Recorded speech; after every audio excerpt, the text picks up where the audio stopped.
उत्तराखंड में अब की बार किस पार्टी की बनेगी सरकार और कौन बनेगा उत्तराखंड का अगला मुख्यमंत्री। नमस्कार, जय हिंद, वंदे मातरम। दोस्तों, स्वागत है एक बार फिर से मेरे यूट्यूब चैनल पर। दोस्तों, आज हम आपके बीच लेकर पहुंचे हैं उत्तराखंड विधानसभा चुनाव का सबसे ताज़ा व सटीक पहला ओपिनियन पोल सर्वे। दोस्तों, आज के इस ओपिनियन पोल सर्वे के माध्यम से हम जानेंगे कि उत्तराखंड में अब की बार किस पार्टी की बनेगी सरकार और कौन बनेगा उत्तराखंड का अगला मुख्यमंत्री। उत्तराखंड विधानसभा चुनाव को लेकर कई तरह के ओपिनियन पोल सर्वे सामने आ रहे हैं, जिसके नतीजे काफी चौंका देने वाले हैं। जानकारी के लिए दोस्तों आपको बता दें कि उत्तराखंड में विधानसभा की कुल 17 सीटें हैं। उत्तराखंड में किसी भी पार्टी को अपनी सरकार बनाने के लिए कम से कम 35 सीटें जीतने की आवश्यकता होती है।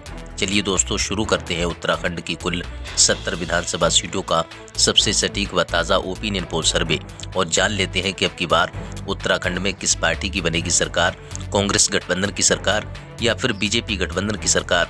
अपनी राय हमें कमेंट बॉक्स में लिखकर जरूर बताएं। चलिए दोस्तों, इसी के साथ बात कर लेते हैं उत्तराखंड के सबसे पहले जिले की, जिसका नाम है अल्मोड़ा। अल्मोड़ा जिले के अंतर्गत देखें, यहाँ पर विधानसभा की कुल 6 सीटें आती हैं। 6 विधानसभा सीटों के ताज़ा रुझान देखें दोस्तों, बीजेपी एनडीए गठबंधन को 4 विधानसभा सीट पर बढ़त मिलने का अनुमान है, तो वहीं कांग्रेस पार्टी के इंडिया गठबंधन को 2 विधानसभा सीट पर बढ़त मिलने का अनुमान है। अदर पार्टी की बात करें तो अन्य दल को 0 ही सीट मिलने का अनुमान है। अल्मोड़ा के रुझान देखें तो यहाँ पर बीजेपी गठबंधन के मुकाबले कांग्रेस गठबंधन को नुकसान होने की संभावना है। चलिए दोस्तों, इसी के साथ बात कर लेते हैं उत्तराखंड के बागेश्वर जिले की कुल विधानसभा की 2 सीटें आती हैं। 2 विधानसभा सीटों के ताज़ा रुझान देखें दोस्तों, बीजेपी एनडीए गठबंधन को 1 विधानसभा सीट, तो वहीं कांग्रेस पार्टी के इंडिया गठबंधन को 1 विधानसभा सीट, अदर पार्टी को 0 ही सीट मिलने का अनुमान है। उत्तराखंड के बागेश्वर जिले के रुझान देखें तो यहाँ पर बीजेपी गठबंधन और कांग्रेस गठबंधन के बीच कांटे का मुकाबला होने की संभावना है।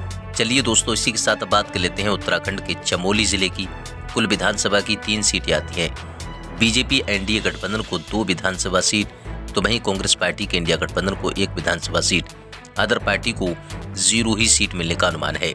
उत्तराखंड के चमोली जिले के रुझान देखें तो यहाँ पर बीजेपी गठबंधन के मुकाबले कांग्रेस गठबंधन को नुकसान होने की संभावना है। चलिए दोस्तों, इसी के साथ बात कर लेते हैं उत्तराखंड के चंपावत जिले की कुल विधानसभा की 2 सीटें आती हैं। 2 विधानसभा सीटों के ताज़ा रुझान देखें दोस्तों, अदर पार्टी को 0 ही सीट मिलने का अनुमान है, तो वहीं कांग्रेस पार्टी के गठबंधन को 1 विधानसभा सीट, तो वहीं बीजेपी गठबंधन को 1 विधानसभा सीट पर बढ़त मिलने का अनुमान है। उत्तराखंड के चंपावत जिले के रुझान देखें तो यहाँ पर बीजेपी गठबंधन और कांग्रेस गठबंधन के बीच कांटे का मुकाबला होने की संभावना है। चलिए दोस्तों, इसी के साथ बात कर लेते हैं उत्तराखंड की जो राजधानी है देहरादून की कुल विधानसभा की 10 सीटें आती हैं। 10 विधानसभा सीटों के ताज़ा रुझान देखें दोस्तों, बीजेपी एनडीए गठबंधन को 6 विधानसभा सीट, तो वहीं कांग्रेस पार्टी के इंडिया गठबंधन को 4 विधानसभा सीट, अदर पार्टी को 0 ही सीट मिलने का अनुमान है। उत्तराखंड के देहरादून के रुझान देखें तो यहाँ पर बीजेपी गठबंधन के मुकाबले कांग्रेस गठबंधन को नुकसान होने की संभावना है। चलिए दोस्तों, इसी के साथ बात कर लेते हैं उत्तराखंड के हरिद्वार की कुल विधानसभा की 11 सीटें आती हैं। 11 विधानसभा सीटों के रुझान देखें तो यहाँ पर बीजेपी गठबंधन को 7 विधानसभा सीट, तो वहीं कांग्रेस पार्टी के इंडिया गठबंधन को 4 विधानसभा सीट और अदर पार्टी को 0 ही सीट मिलने का अनुमान है। चलिए दोस्तों, इसी के साथ बात कर लेते हैं उत्तराखंड के नैनीताल की कुल विधानसभा की 6 सीटें आती हैं। 6 विधानसभा सीटों के रुझान देखें तो यहाँ पर बीजेपी गठबंधन को 2 विधानसभा सीट, तो वहीं कांग्रेस पार्टी के इंडिया गठबंधन को 3 विधानसभा सीट और अदर पार्टी की बात करें तो अन्य दल को यहाँ पर 1 विधानसभा सीट पर बढ़त मिलने का अनुमान है। चलिए दोस्तों, इसी के साथ बात कर लेते हैं उत्तराखंड के पौड़ी गढ़वाल जिले की कुल विधानसभा की 6 सीटें आती हैं। 6 विधानसभा सीटों के रुझान देखें तो यहाँ पर बीजेपी गठबंधन को 3 विधानसभा सीट, तो वहीं कांग्रेस पार्टी के इंडिया गठबंधन को 3 विधानसभा सीट। उत्तराखंड के पौड़ी गढ़वाल जिले के रुझान देखें तो यहाँ पर बीजेपी और कांग्रेस गठबंधन के बीच कांटे का मुकाबला होने की संभावना है। चलिए दोस्तों, इसी के साथ बात कर लेते हैं उत्तराखंड के पिथौरागढ़ की कुल विधानसभा की 4 सीटें आती हैं। बीजेपी गठबंधन को 2 विधानसभा सीट, तो वहीं कांग्रेस पार्टी के इंडिया गठबंधन को 2 विधानसभा सीट, अदर पार्टी को 0 ही सीट मिलने का अनुमान है। उत्तराखंड के पिथौरागढ़ के रुझान देखें तो यहाँ पर दोनों गठबंधनों के बीच कांटे का मुकाबला होने की संभावना है। चलिए दोस्तों, इसी के साथ बात कर लेते हैं उत्तराखंड के रुद्रप्रयाग की कुल विधानसभा की 2 सीटें आती हैं।